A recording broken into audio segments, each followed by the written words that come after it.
The attack, the breach, and the arrest are endpoints.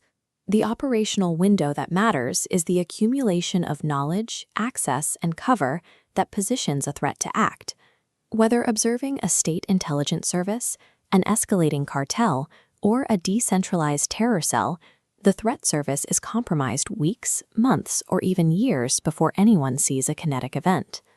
On June 4th, an American businessman named Thomas Pauken II pled guilty in federal court to operating intelligence assets inside the United States for China's Ministry of State Security over a 7-year period. The MSS did not ask him to steal documents. They utilized his existing professional network and routine travel schedule to recruit potential U.S. sources, equip them with MSS-provided laptops and cell phones, and relay their reports back to Beijing. He acted as a middle layer.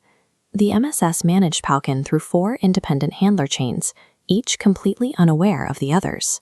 He believed 2 of these chains were separate operations feeding reports to Japan. By building it this way, burning one relationship left the others active.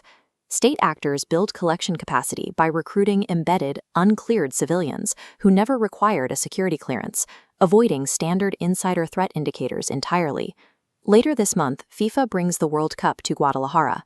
Hundreds of thousands of fans and international protection details will converge on the city. They are arriving at the same time as a 53% spike in organized crime violence.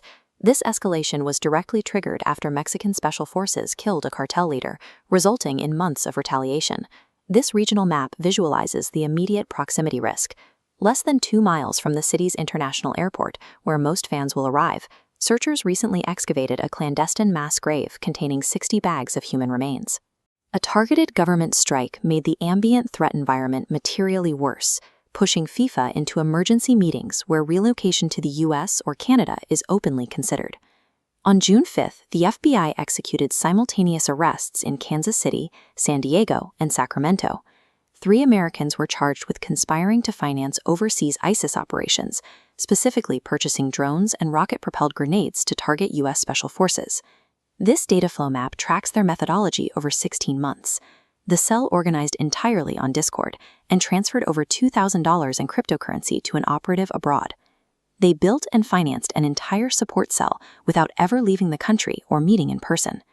The infrastructure needed to finance terror is fully decentralized. It requires 0 physical footprint until the final strike phase and relies entirely on commercial applications already installed on millions of phones.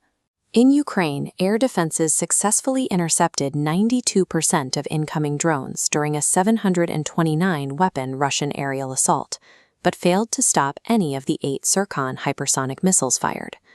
Simultaneously, Houthi leadership declared a total ban on Israeli-linked commercial navigation in the Red Sea, while an active Ebola outbreak in Uganda shut down all unauthorized border crossings with the Democratic Republic of Congo.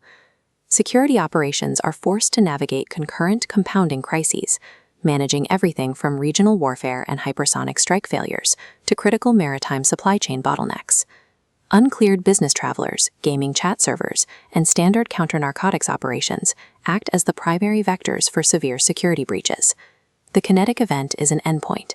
To mitigate the threat, you have to monitor the invisible preparatory window that precedes it. Subscribe to the circuit for ongoing intelligence briefings.